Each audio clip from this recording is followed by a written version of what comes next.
J'ai 18 ans et je viens de me faire virer de mon tout premier emploi dans une grande chaîne de fast-food. Il est 2h du matin, je viens de terminer mon service et je suis dévastée. Toutes les lumières sur le parking viennent de s'éteindre et je suis là, seule, dans ma voiture, à taper sur mon volant et à pleurer parce que je ne comprends pas ce qui vient de se passer. À ce moment-là, je suis hyper en colère et je ressens un profond sentiment d'injustice.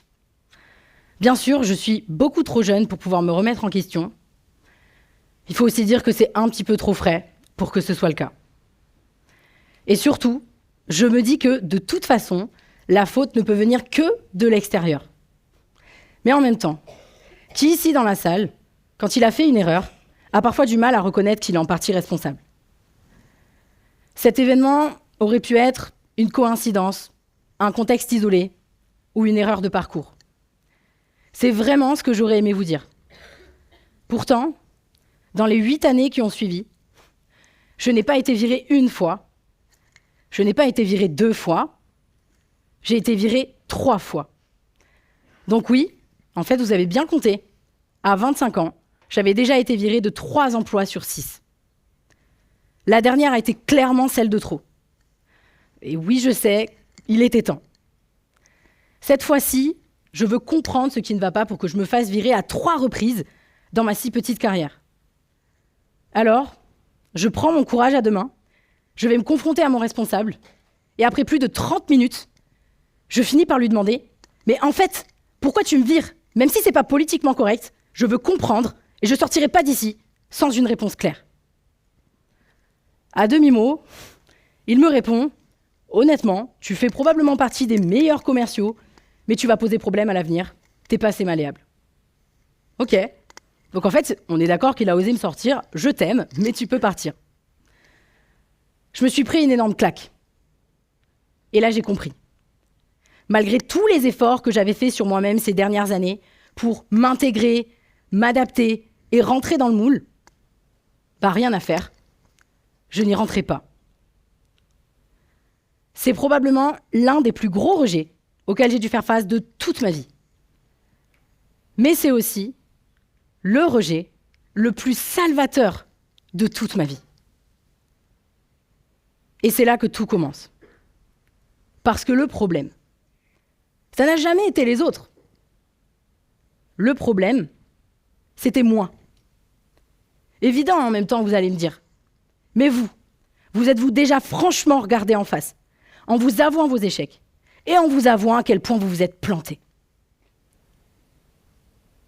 Parce que ce jour-là a été le premier où j'ai choisi et où j'ai décidé d'agir.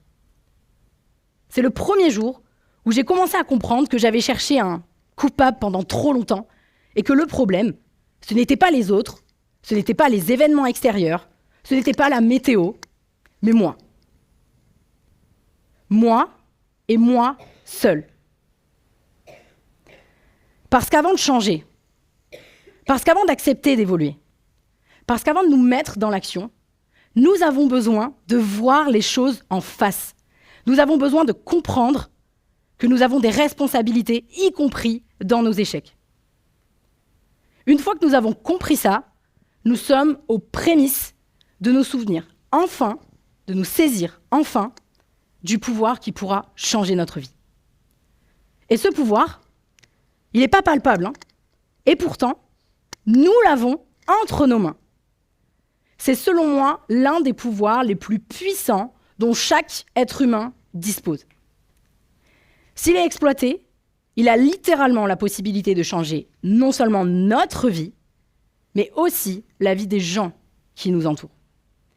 Mais le problème, c'est que bien que tout le monde en soit doté, trop peu s'en saisissent réellement. Et non, ce n'est pas un don. Non, ce n'est pas non plus une exception. Et non, ce n'est pas non plus uniquement pour les gens qui seraient soi-disant nés sous la bonne étoile. Ce pouvoir, chacune des personnes dans cette salle, chacune des personnes qui m'écoutent à cet instant, nous en sommes absolument tous dotés. Et ce pouvoir, c'est notre pouvoir d'action.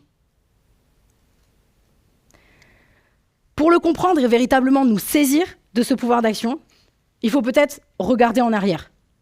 Regarder notre parcours, les échecs que nous avons connus, les réussites que nous avons accomplies, et les voir avec le maximum d'objectivité possible. J'aime appeler ça l'honnêteté radicale. Oui, l'honnêteté radicale. Car pour nous saisir de notre pouvoir d'action, il faudra bien faire preuve d'une honnêteté radicale envers nous-mêmes. Et clairement, je sais de quoi je parle. Oui, ça pique. Revenons maintenant à mon histoire. Qu'est-ce que j'ai bien pu faire à votre avis? Il y a plusieurs possibilités. Ne pas me remettre en question après ce 3e échec salarial. Bon, clairement hors de question, je pense que vous l'avez un petit peu compris. Revenir sur le marché du travail comme si de rien n'était. Effectivement, c'était mon genre à une époque, mais aujourd'hui, ça l'est plus. Ou alors, essayer de comprendre ce que je pouvais bien faire de cet événement. Évidemment, j'ai choisi la réflexion. Et quelques jours plus tard, je suis chez moi et je réfléchis. Je réfléchis à ce que je vais bien pouvoir faire avec cette situation et surtout, je réfléchis à ce que je vais bien pouvoir faire pour que ça n'arrive plus. J'imagine que vous connaissez ce proverbe. Si vous avez identifié le problème, alors vous avez déjà la moitié de la solution. C'est exactement en fait ce que je me suis dit à ce moment-là. Si c'est moi le problème, alors je suis moi aussi la solution. Et finalement, je commence à me demander si je ne devrais pas changer de voie. Alors, sans chercher bien plus loin, je commence à partir sur cette piste en me demandant ce que je pourrais bien faire d'autre. Est-ce que je dois reprendre mes études ? Est-ce que je dois candidater à un poste totalement différent, même sans expérience ? J'ai fait le choix de reprendre mes études. Et à ce moment-là, il y a plusieurs options qui s'offrent à moi. La première, le décider et ne rien en faire. La deuxième, le décider, commencer un petit peu à chercher et abandonner. La troisième, le décider et commencer en enclenchant le tout premier pas. Évidemment, j'ai choisi l'option 3. Oui, parce que l'option 2, qui est celle d'abandonner, c'est pas forcément la plus répandue, parce qu'elle sous-entend que vous avez déjà essayé d'agir.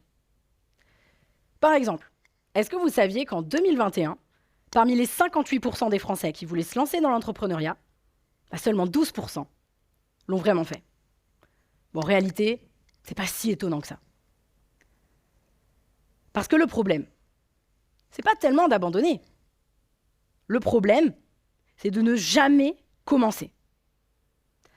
Alors, ce premier pas, il n'était pas gigantesque ni insurmontable, mais il a eu le mérite d'aller dans la direction que je voulais prendre. Et vous allez voir, c'est justement ce qui est déterminant quand nous nous saisissons de notre pouvoir d'action.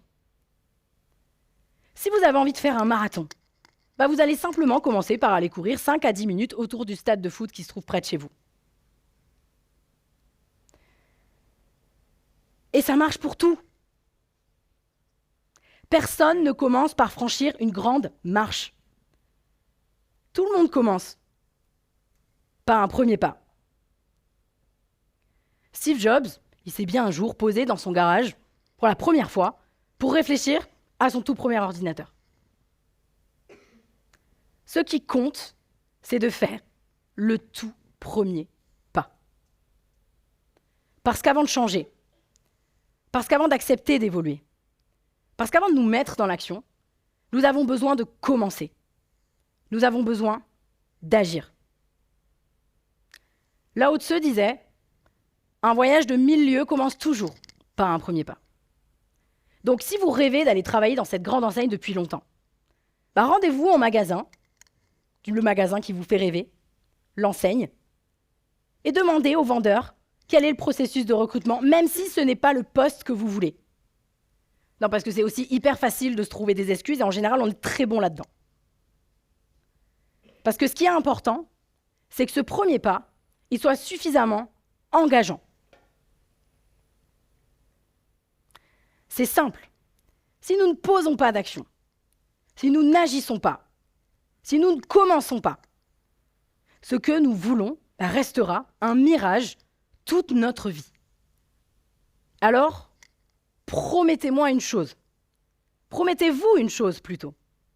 Faites-vous ce cadeau. Décidez et lancez-vous. Personne ne le fera pour vous. Et pour ma part, j'ai été cette personne qui se victimise en permanence. J'ai été cette personne qui remet systématiquement le problème sur les autres. J'ai aussi été cette personne qui regarde sa vie passée sans avoir conscience du pouvoir incroyable que j'avais entre les mains. Et à côté de ça, on m'a souvent dit que j'étais moyenne, que je dérangeais, que je ne pourrais jamais travailler en équipe, et alors clairement celle-là c'est la meilleure, que je ne pourrais jamais rien faire de ma vie. Au collège, au lycée et dans la vie active. Oui, parce que j'ai un petit peu oublié de vous préciser, évidemment j'ai été virée quand j'étais salariée, mais j'ai aussi été virée du collège et du lycée, parce qu'on va en rajouter un petit peu. Pourtant, aujourd'hui, j'ai monté mon entreprise, j'ai construit une équipe de 8 personnes et j'ai réussi là où personne ne m'attendait. Et je suis aussi face à vous aujourd'hui. Parce que quand j'avais 15 ans, je regardais des TED Talks et je rêvais déjà de faire un TEDx. Et si je suis face à vous, c'est parce qu'un jour, comme tant d'autres maintenant, j'ai saisi mon pouvoir d'action. J'ai pris en fait le pouvoir sur ma vie. Ainsi, pour nous saisir de notre pouvoir d'action, il faudra d'abord prendre conscience des responsabilités que nous avons sur notre vie. Là où nous avons réussi, mais aussi et surtout là où on s'est planté. Ensuite, nous avons besoin de commencer. Prendre le contre-pied, celui qui va entraîner tous les autres. Et clairement, c'est celui qui demande le plus de courage. Et enfin, suivre et poursuivre nos efforts, parce que j'ai jamais dit que ce serait facile, dans les étapes engendrées par notre toute première action. Parce qu'une fois que nous avons saisi notre pouvoir d'action, il ne nous reste plus qu'à faire confiance au momentum que nous avons créé et à nous concentrer uniquement sur ce que nous contrôlons. En bref, il vous suffit de donner une petite tape sur le premier domino pour venir créer votre future réalité. Et personne n'ira pousser ce domino à votre place. Alors je vous pose une question. Quel domino allez-vous pousser maintenant ? Merci.